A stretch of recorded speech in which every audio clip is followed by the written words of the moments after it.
करता दुःख हरता वार्ता विघ्नाची दुर्वी पूर्वी प्रेम कृपा जयाची सर्वांगी सुंदर उदिशेंदुराची कंठी झळके माळ मुक्ता फळाची जय देव जय देव जय देव जय देव जय मंगल.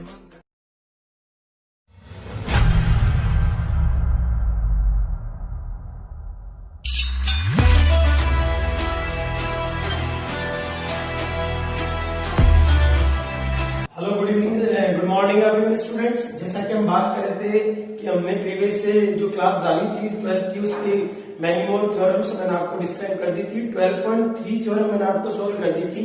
आप लोगों को उसको क्या कर देना है, कन्वर्स कर देना है. और कन्वर्स करके जो आपको गिवन था उसको टू प्रूफ लिख दो और जो टू प्रूफ था उसको आप गिवन लिख दे तो आपकी 12.4 थ्योरम भी एज इट इज कंप्लीट हो जाएगी. आज हम बात करेंगे थ्योरम 12.6 की. थ्योरम 12.6 की हम बात करते हैं तो 12.6 थ्योरम जो है टू इक्वल कोड्स आपके पास यहाँ पर क्या है, गिवन है. टू इक्वल कोड्स आपको यहाँ क्या कर रखी है, गिवन कर रखी है. टू इक्वल कोड्स आप इस तरीके से ले लें और यहाँ उसका सेंटर ऑफ सर्किल आपको क्या कर देना है, डिनोटेड कर देना है. और उसके बाद यहाँ आपने नेम डाल दिया ए बी, यहाँ डाल दे सी डी और इसको आपको यहाँ इससे क्या कर देना है, ज्वाइन. और इसको आप ये डार्क लाइन में ही ज्वाइन कर दें और इसको भी आप यूं डार्क लाइन में. फिर आपको यहाँ से इसको डैश डैश करते हुए यहाँ से और इसको डैश डैश करते हुए यहाँ से एक दूसरे को ज्वाइन कर देंगे. और यहाँ आपको परपेंडिकुलर और यहाँ भी आपको क्या डाल देना है, परपेंडिकुलर. तो यहाँ आपका आएगा एन, यहाँ आप रिटर्न कर दे एन और ये आपका सेंटर ऑफ सर्किल क्या आ गया डियर स्टूडेंट्स, ओ आ गया. तो आप लोगों को मैं सबको बता दूं कुछ चीजें ऐसी जो मुझे रिटर्न ना करनी पड़े, मैं आपको बोल के भी क्लियर कर सकता हूं. आप बोल के सुनेंगे समझेंगे तो आपका क्लियर हो जाएगा और आपके बुक में भी आपको ये चीजें रिटर्न मिलेगी. तो आप क्वेश्चन की जो सॉल्यूशन आप उस पर फोकस करें. अब देखिए आप सबसे पहले इंग्लिश मीडियम का अगर कोई बच्चा उसे क्या लिखना है, O is a center of circle and AB and CD are two equal chords. O is the center of circle, AB and CD are two equal chords. ये आपको यहाँ गिवन में रिटर्न कर देना है. यदि कोई हिंदी मीडियम का बच्चा उसे क्या लिखना है, O वर्त का केंद्र है, AB और CD वर्त की दो समान जीवाएं हैं. वर्त की दो समान जीवाएं, ये आपको क्या करना है डियर स्टूडेंट्स, यहाँ पर गिवन में लिख देना है कि एपी और सीडी आपका गिवन में इस तरीके से रिटर्न होगा. फिर उसके बाद कंस्ट्रक्शन में आप अगर इंग्लिश मीडियम का कोई बच्चा उसे लिखना है join O to A and यहां से रिटर्न करेगा डी.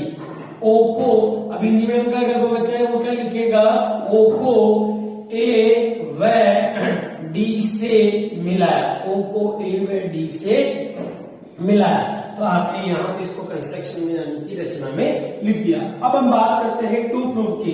तो टू प्रूफ से ये यहाँ से यहाँ तक और ये यहाँ से यहाँ तक इक्यू डिस्टेंस है. तो इसको आपको क्या करना है, प्रूफ करना है. तो आप यहाँ रिटर्न कर देंगे ओ एन इक्वल्स टू आपको यहाँ रिटर्न करना है ओ एन. ये दोनों आपके पास कौन से डिस्टेंस पे है, इक्यू डिस्टेंस पे है. अब आपको यहाँ से वी नो दैट परपेंडिकुलर जब ये आएगा प्रूफ तो आपको यहाँ लिखना है हम जानते हैं कि वर्त के केंद्र से, हम जानते हैं कि वर्त के केंद्र से जीवा पर डाला गया लंब जीवा को दो समान भागों में क्या कर देता है, विभाजित कर देता है. और इंग्लिश मीडियम का यदि कोई बच्चा है तो उसे लिखना है we know that perpendicular drawn from centre to chords bisect two equal chords. From centre to chords bisect two equal chords. तो ये बाइसेक्ट करके कॉर्ड्स को क्या कर देता है, टू इक्वल पार्ट में डिवाइड कर देता है. तो ये लाइन आपको प्रूफ में लिखनी है और इस लाइन के बिना आप इस क्वेश्चन को क्या नहीं कर सकते, सॉल्व नहीं कर सकते. आपकी 12.3 थ्योरम है जिसको आपको यहाँ रिटर्न करना है. उसके बाद आपका जो सॉल्यूशन है वो सिस्टमेटिक चलेगा. फिर आपको यहाँ रिटर्न करना है ए एम इक्वल्स टू आपका यहाँ आएगा बी एम और जो कि आप यहाँ लिखेंगे 1/2 और आपका आएगा ए बी. फिर आपको यहाँ से लेना है dear student D N equals to C N और ये आपका आएगा 1/2 ऑफ सी डी. उसके बाद आपको क्या करनी है, दोनों साइड इक्वल तो उसको आप इक्वल लिख दें A M equals to D N और यहाँ आप इसको इक्वेशन कौन सी डाल दे, फर्स्ट इक्वेशन कौन सी डाल दी आपने, फर्स्ट इक्वेशन डाल दी। और दोनों ट्राइंगल्स को सोल्व करना है, तो दोनों ट्राइंगल्स को सोल्व करने के लिए आप लिखेंगे in triangle A M O, and आपको यहां से लिखना है ट्राइंगल डी एन ओ। ये दोनों ट्राइंगल ले लिया, हिंदी मीडियम के बच्चे को लास्ट में लिखना है मैं, और इंग्लिश मीडियम को लिखना है इन। और सबसे पहला हमारा ओ ए और ओ डी, ओ ए और ओ डी, ये दोनों हमारे पास क्या है, ओ ए इक्वल्स टू ओ डी, और ये दोनों आपके यहाँ क्या आ रहे हैं, red I of circle, red I of circle. किसी हिंदी मीडियम के बच्चे को लिखना है वृत्त की त्रिज्या, वृत्त की त्रिज्या, उसको यहाँ पर क्या कर देना है, मेंशन कर देना है। फिर उसके बाद आपको यहां से लेना है angle M equals to angle N, और यह आपका आएगा 90 डिग्री राइट एंगल समकोण त्रिभुज। हिंदी मीडियम के बच्चे को समकोण लिखना है, इंग्लिश मीडियम के बच्चे को राइट एंगल लिखना है।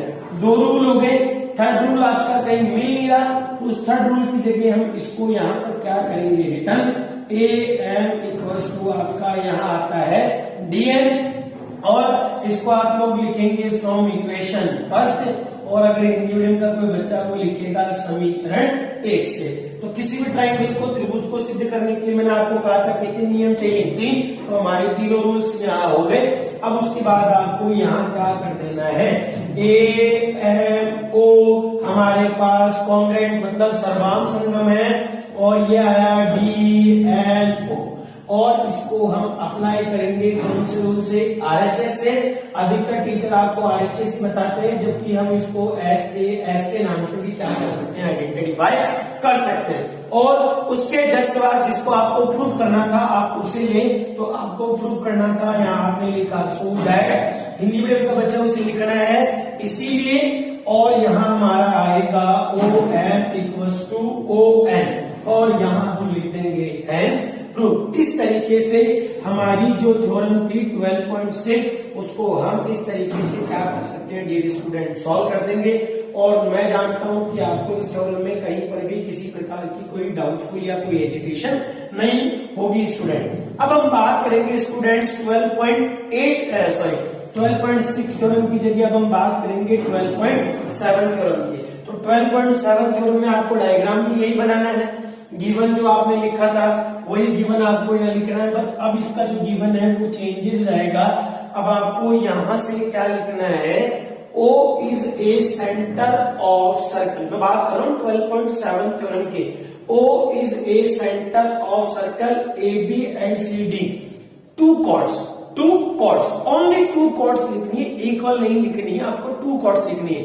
और अब आपका यहाँ गिवन में इक्वल होगा O M equals to O N, ये आपकी अब इक्यू डिस्टेंस ये और ये साइड आपकी क्या आ जाएगी, इक्वल आ जाएगी, ये आपको गिवन में लिखना है। अब अगर हिंदी मीडियम का बच्चा उसे क्या लिखना है, ओ वर्त का केंद्र है, ए बी और सी डी वर्त की जीवाएं हैं, ए बी और सी डी वर्त की केवल क्या है, जीवाएं हैं। समान नहीं लिखनी है, बराबर नहीं लिखनी, केवल क्या लिखनी है, ए बी और सी डी वर्त की जीवाएं हैं। उसके बाद लिखना है O N equals to O N, ये इसकी क्या आएगी, इक्वल साइड मतलब केंद्र से समदूरस्थ, मतलब इक्यू डिस्टेंस, मतलब ये यहां से यहां तक, ये यहां से यहां तक 12.7 में इक्यू डिस्टेंस मतलब समान दूरी पर स्थित है, इसलिए हम इसको लिखेंगे गिवन में। और जो आपके पास टू प्रूफ था वो तो आपका गिवन हो गया। कंस्ट्रक्शन जो आपका जैसे चल रहा था सिस्टम कंस्ट्रक्शन का, एज इट इज आपको उस कंस्ट्रक्शन को लिखना है, उसमें कोई चेंजेस नहीं करना। अब आपके पास जो यहाँ पर था हम उसको हल्का हल्का सा क्या करेंगे डियर स्टूडेंट्स, चेंज करेंगे।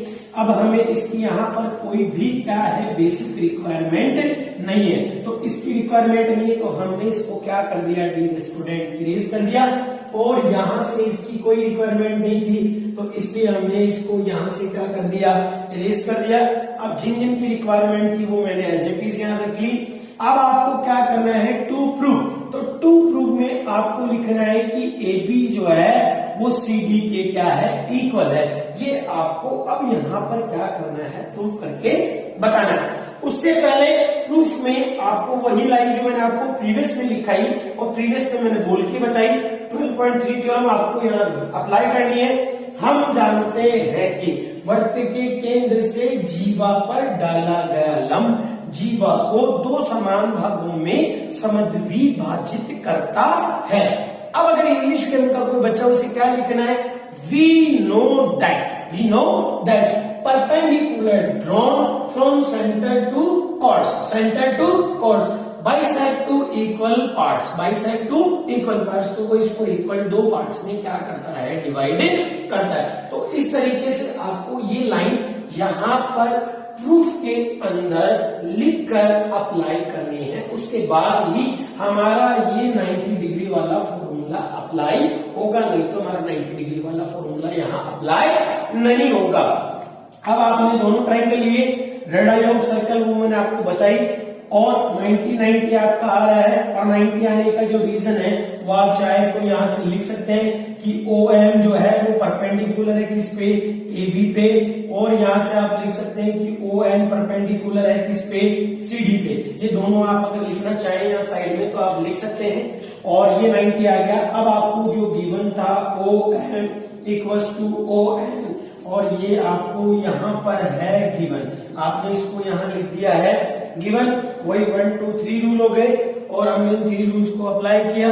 कौन से रूल्स अप्लाई किया, RHS जिसको SAS के नाम से भी आइडेंटिफाई करते हैं। अब जो इसमें सबसे इंपॉर्टेंट और जो सबसे डिफिकल्ट लाइन है वो है ये।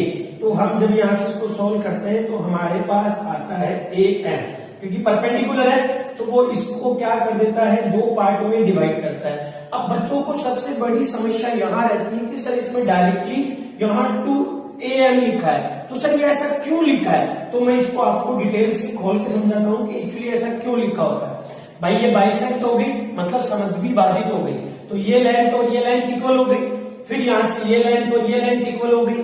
तो आपको भी क्या करना है, इन दोनों लेंथ्स को क्या करना है, इक्वल करना है। दोनों लाइन्स को इक्वल करना है तो आप इनको इक्वल करने के लिए यू लिखें और यहां से आपका आता है ये CN और यहाँ आपका आता है DN। इन दोनों लाइन्स को आप इक्वल करके इस तरीके से रिटर्न कर दें। और उसके जस्ट बाद अब आपको बता दूं कि ये AM है वो इसके इक्वल हो जाएगा BM के। क्यों, क्योंकि ट्राइंगल आपने ये बनाया और इधर में ट्राइंगल आपने ये बनाया। तो ये बनाया तो आपको इसको इसके इक्वल करना है और इसको इसके आपको क्या करना है, इक्वल करना है, मतलब बराबर करना है।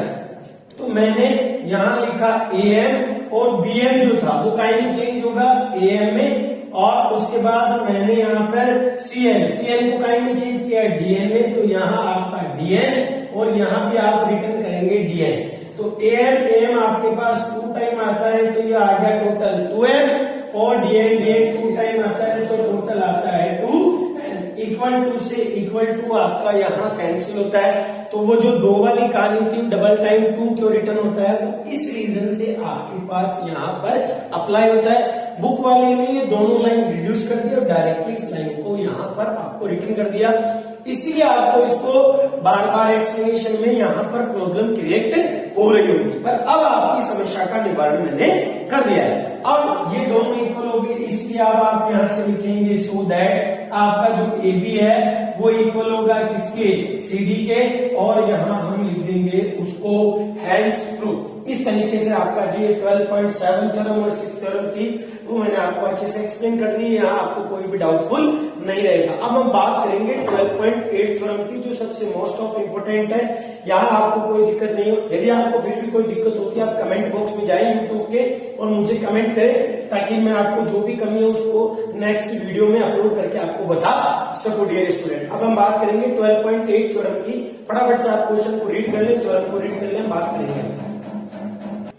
तो 12.8 थ्योरम जो हमारी सबसे बेसिक और इंटरेस्टिंग थ्योरम है, और ये आपने ये ड्रॉ कर दिया और ये अनदर आपने ड्रॉ कर दिया। यहाँ आपका ये सेंटर ऑफ सर्किल है जिसको आपने यू ज्वाइन किया और इसको आपने इससे ज्वाइन कर दिया। अब आप इसको यहाँ से क्या कर दें, बाइसेक्ट करते हुए और यहाँ तक ले लें, जिसको आप डिनोटेट कर दें यहाँ पर P। अब आपकी दो जो थी कॉर्ड्स जीवाएं, उन दोनों जीवाओं के आप नाम यहाँ डाल दें। एक का डाल दें आप ए, यहाँ आपने डिनोटेट किया बी, और यहां से आया आपका सी। ये आपका सेंटर ऑफ क्या आ गया, सर्कल, वृत्त का केंद्र आ गया। ये सबसे इंपॉर्टेंट थ्योरम है, और ये थ्योरम यदि आपकी क्लियर होती है तो हर बच्चे को जो 12.3 एक्सरसाइज है उसको सोल्व करने में कहीं पर भी कोई दिक्कत नहीं होगी। तो उसको आप अच्छे से क्लियर करने की कोशिश करें मेरे साथ साथ परफेक्टली। आप बच्चे का सबका हर जो है टॉपिक और डाउट को क्लियर होगा। सबसे पहले हम बात करेंगे गिवन में। तो मैं आपको बता रहा हूँ कि ये चीजें लिख के मैं आपका और दोनों का टाइम जाया नहीं करूंगा। ये बेसिक चीजें जो हर बच्चे को डायग्राम देखते ही समझ में आ जाती है कि O is A centre of circle, O वृत्त का केंद्र है, AB और CD टू कॉर्ड्स दोनों वृत्त की क्या है, जीवाएं हैं। तो ये आप लोग भी खुद क्या कर सकते हैं, अप्लाई कर सकते हैं, हिंदी मीडियम इंग्लिश मीडियम दोनों। फिर आपका आता है कंस्ट्रक्शन। तो कंस्ट्रक्शन में आपको लिखना है produce. Produce C2O and P। Produce किया हमने CP को O से, हमने CP खींचा वृत्त के केंद्र से आगे की ओर। तो ये आपको कंस्ट्रक्शन में लिखना है, यहां पर भी आपको कोई दिक्कत नहीं होगी। अब जो मेन आपका है टू प्रूव, तो टू प्रूव आपका आता है AOB। AOB ये आपका ट्वाइस आता है एंगल ACO का, या आप यहां से ऐसे भी लिख सकते हैं एंगल AC और B। आपका ये जो है वो ट्वाइस मतलब इसका दुगना आता है। ट्वाइस मतलब दुगना, मतलब इससे ये वाला जो C है वो इसका क्या हो जाता है, दुगना हो जाता है, ट्वाइस हो जाता है। तो ये सबसे इंपॉर्टेंट थ्योरम है। क्वेश्चन जब हम सोल्व करेंगे तो आपका बेसिक डाउट और क्लियर करूंगा। अब फर्स्ट हमारा आता है प्रूफ, उपपत्ति, जिसे हम बोलते हैं उपपत्ति। तो सबसे पहले आपको अगर कोई इंग्लिश मीडियम का बच्चा है तो उसे यहाँ पर क्या लिखना है कि ए, यहां पे आप लिखोगे ट्राइंगल AOC, ट्राइंगल AOC। यहां आप लिखेंगे is an isosceles triangle, isosceles triangle, या आपका आता है आइसोसेलेस ट्राइंगल। ठीक है। अब हिंदी मीडियम का कोई बच्चा है तो यहाँ वो लिखेगा समद्विबाहु त्रिभुज, यहाँ वो लिखेगा समद्विबाहु त्रिभुज है, तो यहां से वो लिख देगा समद्विबाहु त्रिभुज है, और इससे पहले लिखिएगा एक समद्विबाहु त्रिभुज है। अब इसका जो रीजन है दोनों को ही मैं क्लियर कर दूं।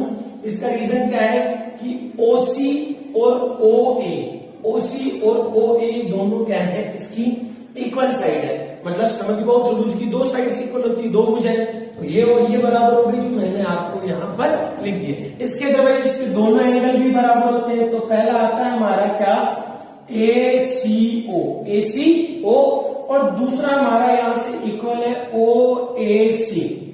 तो समद्विबाहु त्रिभुज की सम्मुख भुजाएं और सम्मुख कोण क्या होते हैं, बराबर। तो इसकी ये भुजा और ये साइड इक्वल हो गई, तो इसका ये एंगल और ये एंगल भी क्या होगा, इक्वल। हमें इसमें जो प्रोसेस करना है वही सेम प्रोसेस हम उस एंगल के लिए भी फॉलो करेंगे। तो आपको बेसिक रूल क्लियर है कि आइसोसेलेस ट्रायंगल की अपोजिट साइड और अपोजिट एंगल्स क्या होते हैं, इक्वल। समद्विबाहु त्रिभुज की सम्मुख भुजाएं और सम्मुख कोण क्या होते हैं, बराबर, जो मैंने आपको यहाँ पर क्या कर दिया है, लिखकर बता दिया है। अब उसके जस्ट बाद आप यहाँ चाहे तो यहाँ लिख सकते हैं opposite sides are equal, opposite sides are equal, सम्मुख कोण बराबर होते हैं। आप यहाँ लिख सकते हैं सम्मुख कोण बराबर होते हैं। ये आप यहाँ रीजन लिख दें ताकि आपको भी यहाँ इसको एक्सप्लेन करने में कोई भी दिक्कत क्रिएट ना हो और ना एग्जामिनर आपके इस क्वेश्चन को रॉन्ग करने की एबिलिटी रखे। अब हम उसके बाद बात करेंगे तो हमारे पास आता है इन ट्राइंगल आ गया, और इन ट्राइंगल हमने लिया AOC। AOC हमारा जो है वो ट्राइंगल आता है, पर इस AOC में हमारे पास क्या है, एक ट्राइंगल। AOC तो हमारा ट्राइंगल है, एंगल हमारे पास दे रखा है ये एंगल AOP। ये AOP हमारा जो है वो एक्सटीरियर एंगल है। एक्सटीरियर एंगल मतलब बहिष्कोण। एक्सटीरियर एंगल हमारे पास है और इस एक्सटीरियर एंगल को हम हिंदी में बोलेंगे बहिष्कोण, और बहिष्कोण की वजह से ये इसके क्या आएंगे, इक्वल मतलब बराबर आएंगे। तो आपको यहां से क्या करना है, ये लिखा AOP आपने लिख दिया AOP। अब आपको यहाँ एक तो बराबर करके लिखना है ACO के, पहला आपका ये आ गया। दूसरा आपको इक्वल करके लिखना है OAC को। अब आपको C को ट्वाइस लाना है, तो आपको इसको डबल नहीं करना, आपको C को डबल करना है। तो मैंने क्या किया, इस वाले को चेंज करके इसकी जगह लिख दिया। तो एंगल AOP और यहां से मैंने लिखा ACO और इसको भी चेंज करके हमने लिख दिया ACO। अब हम जैसे आगे लिखते हैं तो AOP और ACO आपके पास टोटल आते हैं 2ACO और हमने यहाँ इसको बना दिया है समीकरण फर्स्ट, मतलब इक्वेशन पहली आ गई। अब जो काम हमने इस ट्रायंगल मतलब त्रिभुज को लेकर किया है वही काम, वही सब कुछ सिस्टम आपको उस वाले के लिए करना है। तो ये सब कुछ ना लिखकर आप डायरेक्टली इसको सॉल्व करेंगे। कैसे, यहां मैंने लिखा BOP, ये BOP जो है इसका एक्सटीरियर एंगल आ गया। तो इसका भी ये एंगल और ये एंगल, मतलब ये कोण और ये कोण आपस में क्या आएंगे, बराबर आएंगे, मतलब इक्वल आएंगे। तो वही सारा सब कुछ सिस्टम आपको यहाँ क्या करना है, मेरे साथ लिख देना है। तो अब मैंने यहां से इसको लिखा और मैं इसको कैसे लिखूंगा, ये 2, अब मुझे C को इक्वल करना है तो मैंने लिखा BCO और ये मेरा आ जाएगा इक्वेशन सेकेंड। अब दोनों को मैं ऐड करूंगा जब भी मेरे पास पॉसिबल होगा। तो मैंने यहाँ क्या कर दिया है, यहाँ लिख दिया add equation first and equation second. Hindi में का बच्चा लिखेगा समीकरण 1 में समीकरण 2 को जोड़ने पर। अब जैसे हम यहाँ से इसको आगे कल लिखाएंगे तो AOP और सेकंड ट्रायंगल आता है BOP।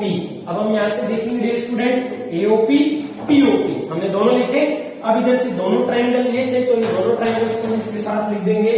तो हमारे पास एंगल 2ACO प्लस 2 एंगल यहां से आता है BCO।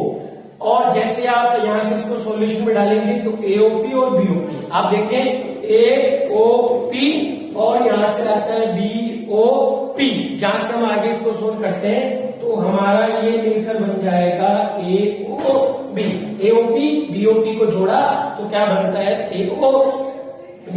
उसके जस्ट बाद हमने यहाँ से बोथ साइड 2 को कॉमन कर दिया, 2 को कॉमन ले लिया और अब यहाँ से एंगल ACO और यहाँ से एंगल BCO ये हमारे दोनों जो है यहाँ आगे सॉल्व होता है। अब जैसे हम आगे करेंगे तो हमारे पास AOP इक्वल्स टू, यहां से हमने लिया 2। अब आप देखो ACO और इधर से BCO, जब हम दोनों को ऐड करते हैं डियर स्टूडेंट्स तो हमारा ये बन जाता है ACB। ACO BCO तो जुड़ा तो हमारे पास बन के आता है ACB और जिसको हमें प्रूफ करना था वो कंडीशन अब हमने यहाँ पर क्या कर दी है, अप्लाई कर दी है और आपको यहाँ किसी भी प्रकार की कोई दिक्कत नहीं होगी डियर स्टूडेंट। और लास्ट में हम यहाँ लिख देंगे हेंस प्रूफ। अब जो सबसे इंपॉर्टेंट बात है डियर स्टूडेंट्स मैं आपको बताना चाहता हूँ वो सबसे बड़ी क्या है, जब अपने माइंड को बिल्कुल शार्प रखना है, एकदम सिंपल। मैं इसको देख के घबराना नहीं है क्योंकि बेसिकली आइडिया होता है कि मैं फुल फॉर्म कोई बताता है मेरी आत्मा तुझे हमेशा सताएगी, कोई भूत प्रेत थोड़ी है। हमें इसे बिल्कुल सिंपली लेना है। मैथ्स को पढ़ने के लिए आप फिजिकली और मेंटली वहां प्रेजेंट रहे। फिजिकली और मेंटली आप अगर वहां प्रेजेंट है, मैं कहता हूं दुनिया की कोई ताकत ऐसी नहीं कि आपको उस क्वेश्चन को क्लियर ना करवा सके। अगर कोई ऐसे कहता है मेरा बच्चा कमजोर है, मैं कहता हूं उस बच्चे को मेरे पास छोड़ो आप टाइम से। मैं बेसिक वनडे उसके क्लियर करता हूँ, बेसिक रूल्स के क्लियर करता हूँ। दुनिया की कोई ताकत उस बच्चे को मैथ्स अगर कॉन्सेप्ट क्लियर ना करवा सके तो आप मुझे कह देना, पर टाइमली वो काम होता है। अब अगर हम अचानक सडनली एक दिन पहले प्रोग्राम बनाए, अगले दिन नेक्स्ट डे पेपर है, तो फिर दुनिया की कोई ताकत उसको पॉसिबल नहीं करवा सकती।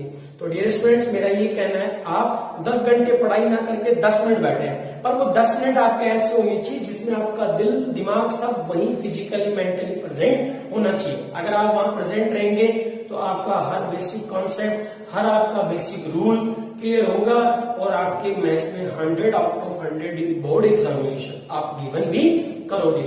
अब इसको पॉसिबल कैसे कहना है, तो पॉसिबल करने के लिए ऑफलाइन ऑनलाइन मैंने यूट्यूब पे मेरे कांटेक्ट डाल रखे हैं, आप मुझसे कांटेक्ट करें। आपकी जो भी ट्रबल होगी आप मुझे यूट्यूब पे कमेंट करें, मैं आपका जो भी ट्रबल होगा उसको दूर करूंगा। अब मैं उम्मीद करता हूँ जो भी वीडियो में डाल रहा हूँ आप लोग मुझे इस तरीके से प्यार देंगे। Have a good day.